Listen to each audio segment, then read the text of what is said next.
La confusion au Liban, cette fois, elle est politique. Les chrétiens sont divisés sur l'opportunité d'une élection présidentielle demain.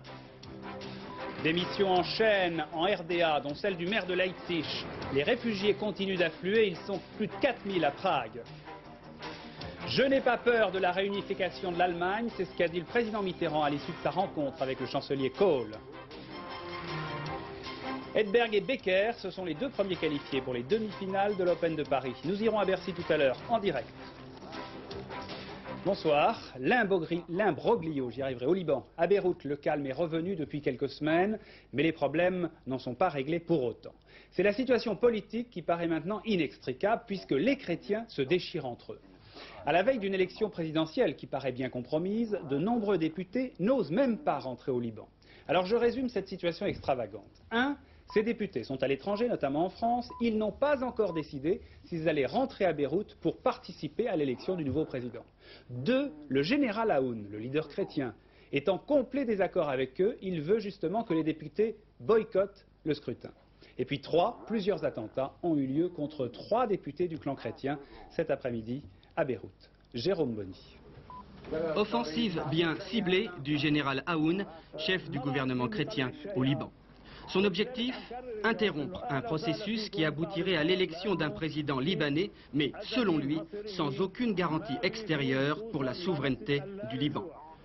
Celui qui a lancé la guerre de libération contre l'armée syrienne en mars dernier appelle aujourd'hui la communauté internationale à dénoncer ce processus, commencé en Arabie Saoudite il y a 13 jours. L'ambiance est alors conviviale. Députés libanais chrétiens et musulmans chantent ensemble l'hymne national. Ils viennent de signer, sous l'égide de la Ligue arabe, un accord prévoyant l'élection du président par le Parlement avant le 7 novembre. Mais aux yeux du général Aoun, les parts du gâteau sont trop inégales. Le point crucial n'est toujours pas réglé, celui des 35 000 soldats syriens stationnés au Liban.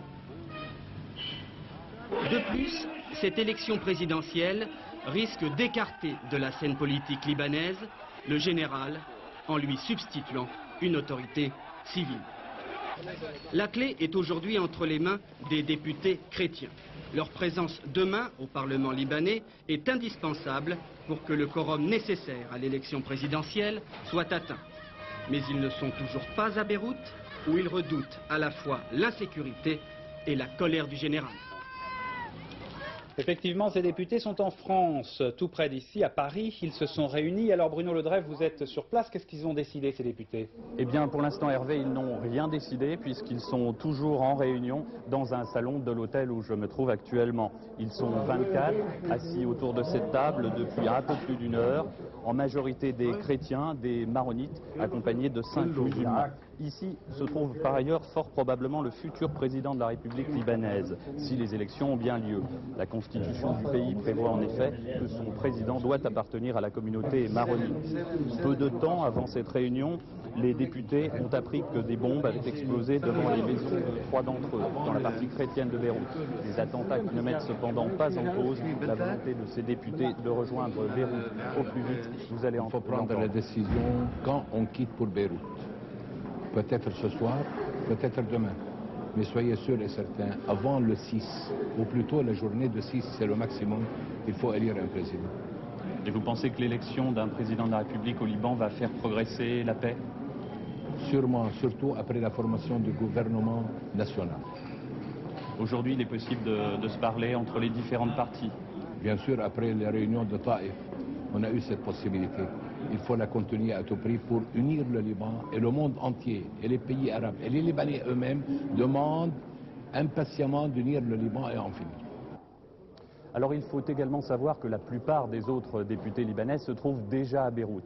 Mais ils ne sont cependant pas assez nombreux pour atteindre le quorum qui leur permettrait, qui les autoriserait à élire un président de la République. La présence des 24 hommes qui se trouvent donc toujours ici à Paris est indispensable. Et pourtant, vous venez de l'entendre, Jérôme Bonny vous l'a expliqué, le général Aoun menace de dissoudre la Chambre des députés s'il décidait d'élire un président de la République avant de le rencontrer. Et le général chrétien ne semble pas prêt à céder. Si les 24 hommes qui se trouvent ici donc n'acceptent pas de rencontrer le général Aoun. L'espoir né à Taïf le 22 octobre pourrait bien très vite retomber. Décision dans la soirée, j'imagine, Bruno? Oui, dans les heures qui viennent, peut-être même avant la fin du journal. Merci, Bruno.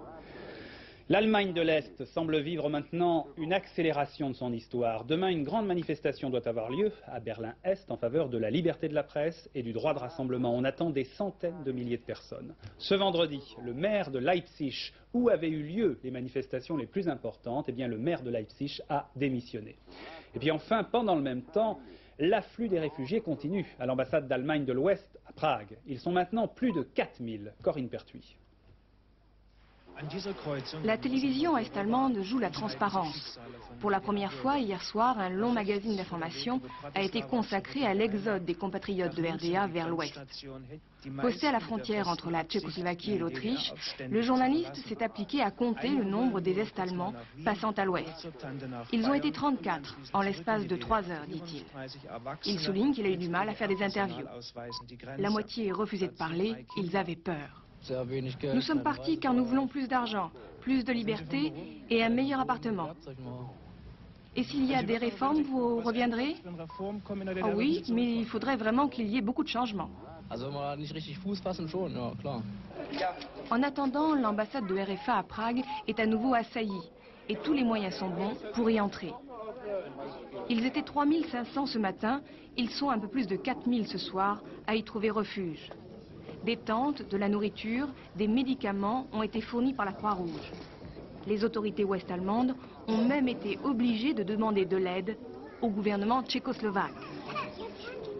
En dépit de sa bonne volonté affichée, Egon Krenz a du mal à convaincre ses concitoyens.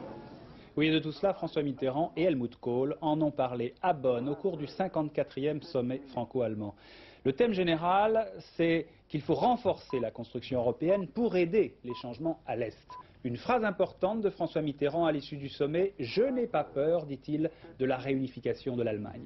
Philippe Rochaud. Je n'ai pas peur de la réunification. Je ne me pose pas ce genre de questions à mesure que l'histoire avance. L'histoire est là, je la prends comme elle est. Je pense que le souci de réunification est légitime pour les Allemands. S'ils le veulent et s'ils le peuvent, la France adaptera sa politique de telle sorte qu'elle agira au mieux des intérêts de l'Europe et des siens. C'est la première fois que François Mitterrand parlait de réunification sur le sol allemand. Réunification qui doit venir des Allemands eux-mêmes et qui se fera naturellement dès l'instant où les frontières seront plus perméables et où se bâtira la grande Europe. La réunification allemande était en toile de fond de tous les entretiens de Bonn, car aucune initiative ne peut être prise sans tenir compte à présent d'une telle perspective. Le chancelier Kohl voit dans la réunification un élément dynamique de l'Europe, mais pour les deux hommes d'État, il y faut à la base une communauté européenne solide. Plus les événements en Europe de l'Est vont vite, plus nous devons accélérer et renforcer la communauté européenne. Pas de perturbation du trafic aérien à attendre ce week-end. En effet, à Orly et à Roissy d'abord, les électroniciens qui étaient en grève ont repris le travail en fin de soirée. Les vols seront donc assurés normalement demain et après-demain, alors qu'ils ont été fortement perturbés aujourd'hui. À Ajaccio, également en Corse, c'est l'éclaircie. Des négociations ont eu lieu cet après-midi et les avions qui étaient totalement bloqués depuis 5 jours vont recirculer, car je l'apprends à l'instant, grâce au petit ordinateur qui est à côté de moi et qui ne me quitte plus, à Ajaccio, levée du mouvement de grève. Donc pour le week-end, il n'y aura pas de perturbation de ce côté-ci non plus. Les étudiants marocains et tunisiens en grève de la faim à Jussieu. 5e jour de grève pour une dizaine d'entre eux. Leur problème, ils affirment qu'ils n'ont pas pu s'inscrire comme les autres. 210 étudiants seraient concernés. Élément nouveau aujourd'hui dans cette affaire, dans notre journal de 13h, Elisabeth de Fontenay, une personnalité du monde enseignant, a affirmé de son côté que le ministère de l'Éducation avait donné consigne pour que ces étudiants soient maintenant inscrits en priorité. Éric Perrin démêle cette affaire compliquée. En grève de la faim pour ce qu'ils estiment être un droit. 210 étudiants étrangers, principalement des Marocains et des Tunisiens, se sont vus refuser leur inscription en faculté. Normalement, ils auraient dû se préinscrire depuis leur pays d'origine dès février-mars, ce qui n'a pas été le cas. Mais pour eux, ce refus, pour des raisons administratives, n'est qu'un prétexte.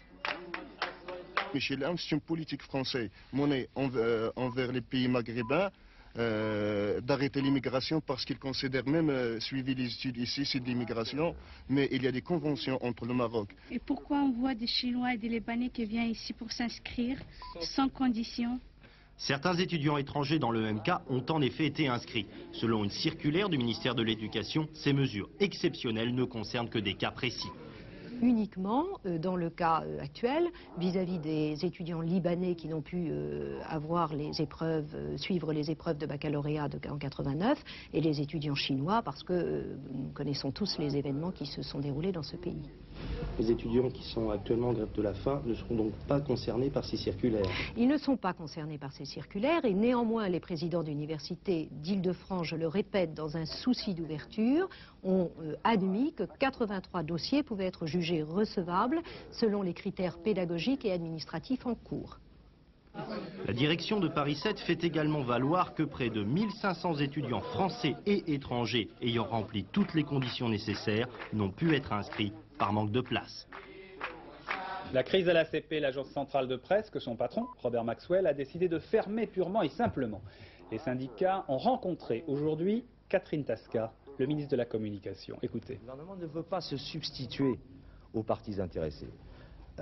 Mais bien entendu, non seulement il est prêt à faciliter la conclusion d'un accord, il est prêt également à en garantir la viabilité professionnelle, économique, et il est prêt également, sous forme effectivement d'aide en abonnement ou fiscale, sociale, peu importe, bon, à permettre la relance d'une entreprise. Donc le gouvernement, je dirais d'une certaine manière, fait son travail. Le problème, c'est qu'il ne peut pas faire le travail de tout le monde, et d'ailleurs le personnel de l'ACP ne le lui demande pas. La partie qui manque aujourd'hui, ce sont les patrons de presse. Où sont les patrons de presse ? Oui, ce qu'il faut savoir à propos de l'ACP, c'est que l'agence centrale de presse est en crise depuis longtemps. Depuis 1981 précisément, elle a du mal à s'affirmer dans l'ombre de l'AFP, la grande sœur. Alors comment a-t-elle survécu depuis cette époque? Et pourquoi cette agence si importante pour la presse française a-t-elle été rachetée par un patron britannique? Stéphane Magnier, réponse. Impossible de comprendre les difficultés de l'ACP sans d'abord jeter un coup d'œil à sa concurrente, l'AFP.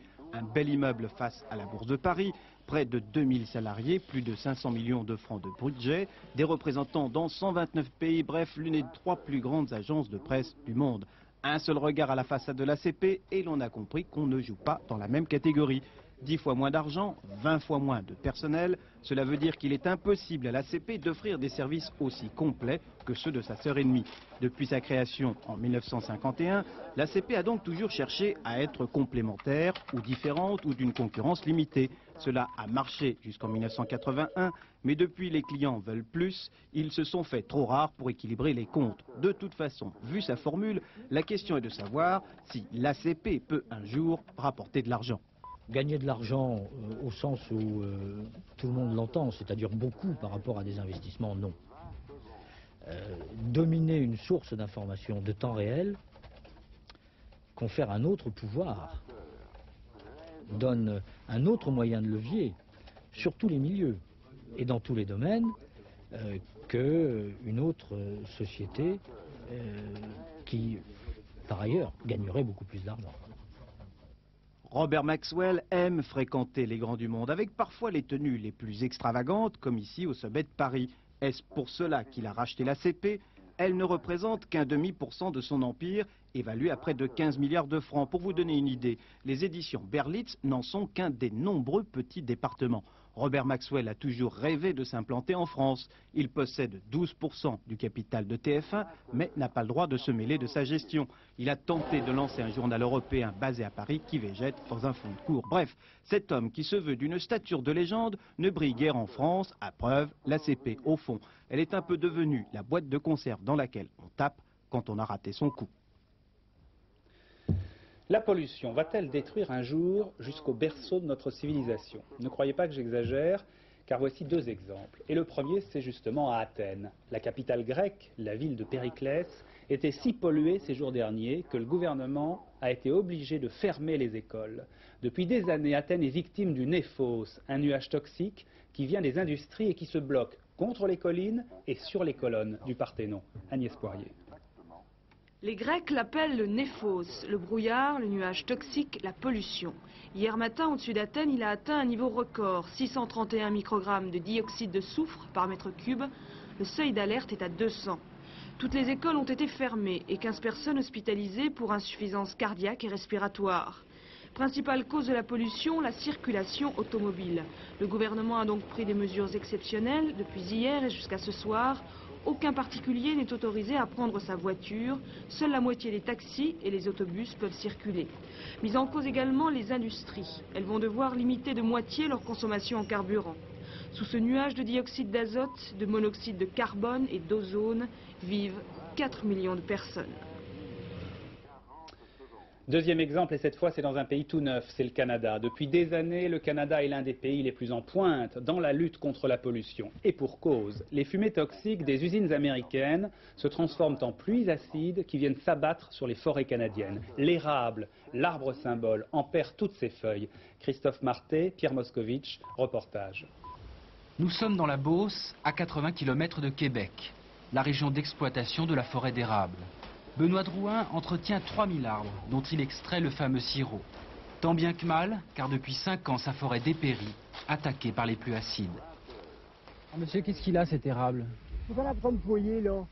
Il a beaucoup perdu ses feuilles et puis la tête, les branches sont beaucoup de branches sèches, là. Puis il n'y a pas pour bien des années, là. Ces écorces-là, là. Ça, c'est directement par les pluies acides aussi, là, voyez-vous, là. Parce que c'est qui se passe. Et si que ça continue dans une dizaine d'années d'ici, je crois que ça sera une chose du passé. Pessimiste, M. Drouin, pas vraiment. Après plusieurs années d'observation, les techniciens forestiers sont formels. La pollution atmosphérique est bien responsable du dépérissement de la forêt canadienne. Les précipitations les plus acides qu'on a enregistrées durant la saison 88 ont été de l'ordre de 3,7, ce qui veut dire à peu près 100 fois plus acide que la normale. Et pendant cette même période, on a constaté que la cime des arbres n'était plus apte à neutraliser cette acidité. Après les forêts, les lacs ne résistent plus aux millions de tonnes d'anhydride sulfureux et d'oxyde d'azote rejetés par les complexes industriels ou les automobiles et portés par les vents sur plusieurs centaines de kilomètres. Par des échantillons prélevés dans des milliers de lacs, on a ainsi pu démontrer que la majorité de ceux exposés aux pluies acides ont déjà subi des dommages. Effectivement, les populations biologiques risquent de disparaître. Complètement. Oui, ça peut arriver. Il existe des cas très bien documentés au Québec, en Ontario et dans le nord-est des États-Unis où les lacs sont, à toute fin pratique, biologiquement morts.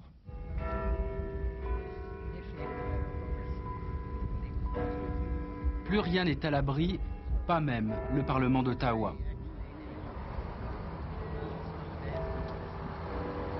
Et c'est peut-être cette vision d'un Parlement en péril et de ses statuts rongés par l'acide qui a décidé le Canada à déclarer la guerre aux pluies acides.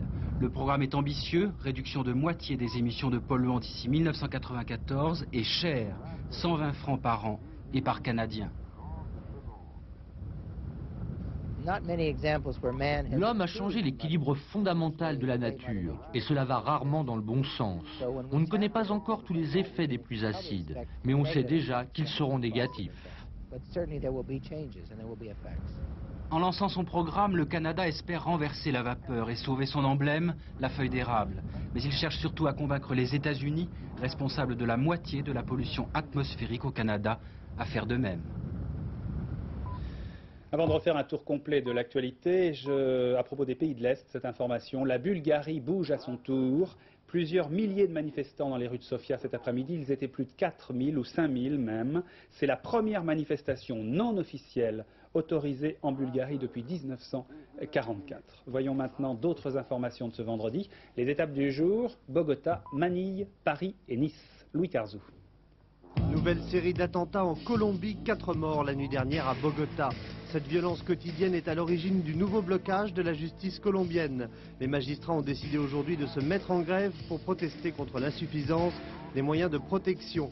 Il y a 2 jours, un juge de Medellín avait été assassiné par les tueurs du cartel de la drogue. Plus de 50 000 personnes à Manille réclament le rapatriement de la dépouille de Ferdinand Marcos, le plus important rassemblement des partisans de l'ancien président depuis sa chute en février 86, s'est déroulé sans incident. Corazon Aquino, toujours opposé à ce rapatriement, a maintenu son départ pour le Canada et les États-Unis.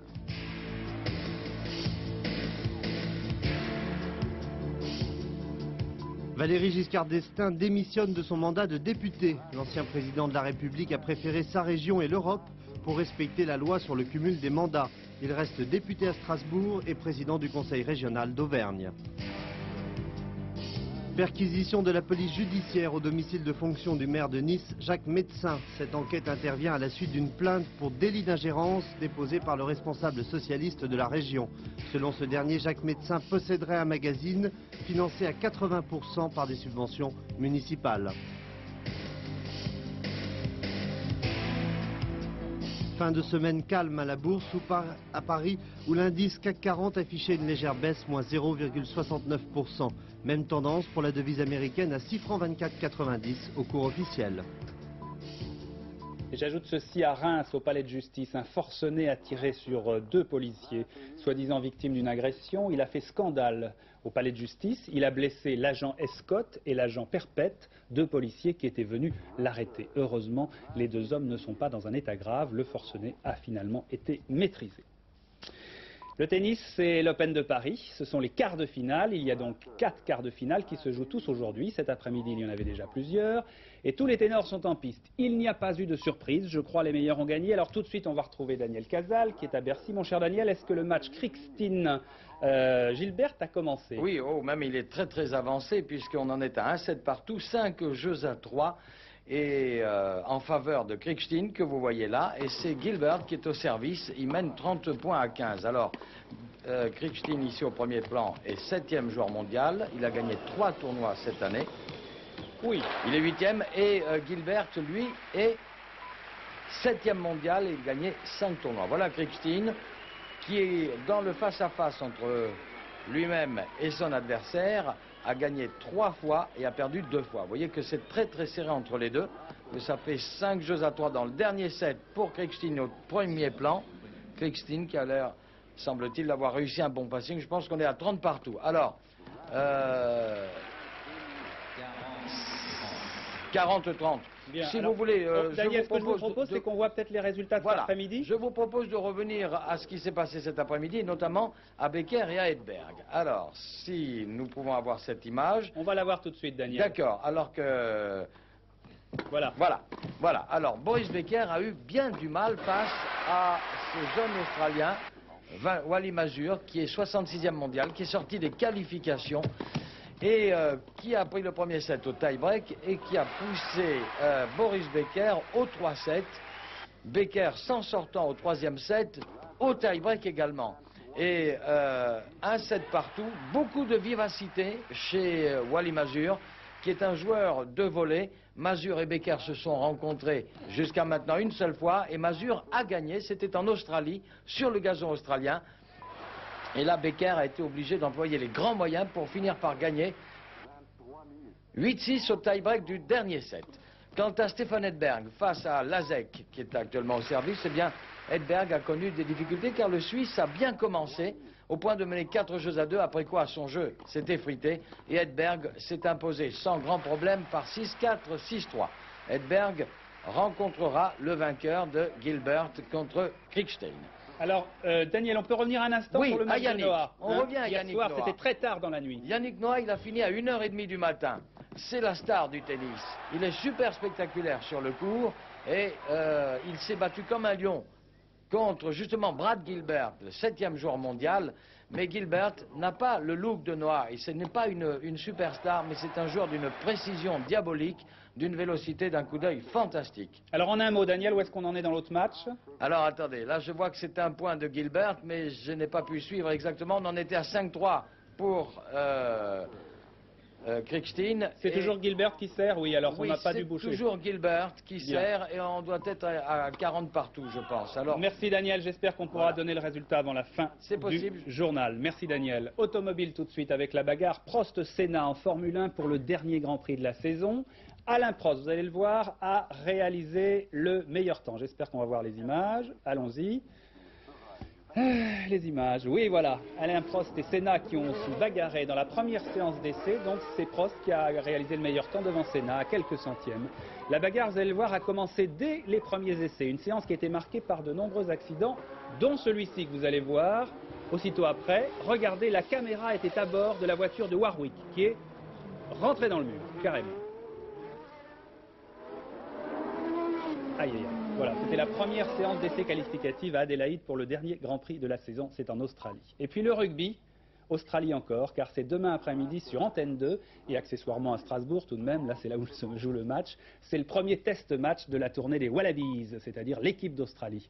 C'est surtout la revanche de la demi-finale de la dernière Coupe du Monde. Claude Aymar, en jeu. Pas vraiment convaincants les Wallabies d'Australie, maillot orange, depuis leur arrivée en France. 2 victoires pour 3 défaites, la dernière en date étant celle de mardi face à une sélection régionale. Pourtant, l'entraîneur David Dwyer est confiant. Son équipe sait se surpasser dans les grands matchs et demain, ce sera un grand match.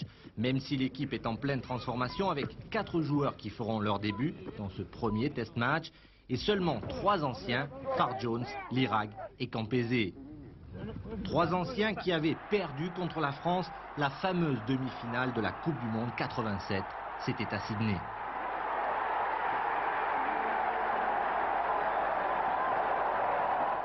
Côté français, Jacques Fouroux a préféré jouer la prudence avec 9 anciens de Sydney et seulement un petit nouveau, l'ailier grenoblois Veller. Une équipe traditionnelle donc pour des Français qui veulent avant tout se rassurer après leur défaite du mois dernier face aux Lions britanniques, même si les regards sont déjà tournés vers janvier et le tournoi des 5 nations. Pour terminer, le rap, pas Bernard, l'autre. Le rap, c'est un genre musical. Origine, les ghettos noirs américains et précisément la rue. C'est une danse et une musique qui se jouaient live. Depuis, petit rap est devenu grand. De hard, il est devenu beaucoup plus cool. Ce n'est plus l'époque des dealers, c'est maintenant celle des concerts. À Paris, au Palace, le groupe De La Soul. C'est très bientôt. Jean-Jacques Dufour. Allez les jeunes. The Town and Country Club de Londres, où se produisait la semaine dernière le groupe De La Soul. Un trio de jeunes New-Yorkais complètement psychédéliques et affublés de sobriquets qui indiquent la tendance. L'amateur de yogourt, le fou et le joyeux. 3 garnements dont la musique marque, selon les experts, un tournant dans l'évolution du rap.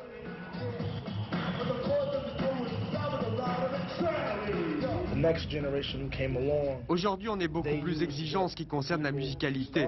D'ailleurs, pour moi, le rap est appelé à dépasser les clivages habituels.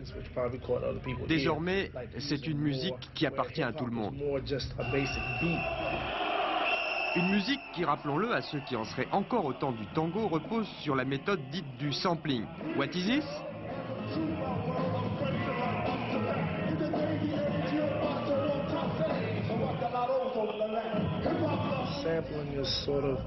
Eh bien, le sampling, c'est pas autre chose que de piquer ici ou là 4 ou 5 mesures dans un tube, ensuite on mixe, on arrange, et voilà, le tour est joué. On obtient une ambiance.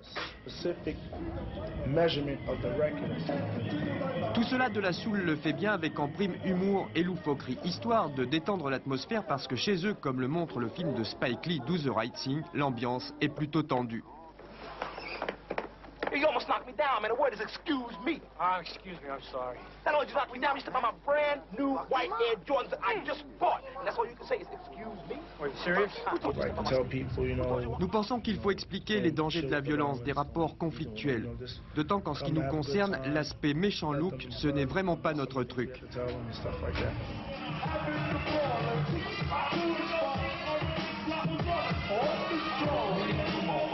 Daisy, not Uzi, c'est un peu la devise de ce trio infernal que l'on pourrait traduire assez librement. Ainsi, dites-le avec des fleurs, pas avec des pruneaux.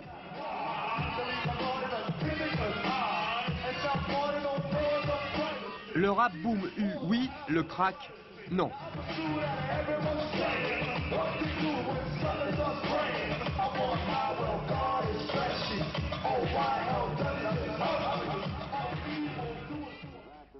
Voilà, j'étais au téléphone pour vous parler du tennis. Bien sûr, Kriegstein mène 5-4 dans la troisième manche, 40-0. Et 3 balles de match, j'ai bien l'impression qu'il a gagné le match. Je ne pense pas que je pourrais vous le donner avant de finir. On va voir. Il y a des pronostics pour le tiercé, c'est demain. Alors voici les pronostics de Pierrette Bresse. Tiercé quarté plus qui se court à Saint-Cloud. Le 12, le 3, le 13, le 2, le 14, le 4, le 10 et le 8. La dernière édition, ce sera Christian Marimono vers 23h à peu près. Aussitôt après Apostrophe, Bernard Pivot parle notamment ce soir d'histoire avec ses invités, précisément d'histoire secrète. Je reprends le téléphone. Voilà, le match est fini. Kriegstein a battu Gilbert en quart de finale.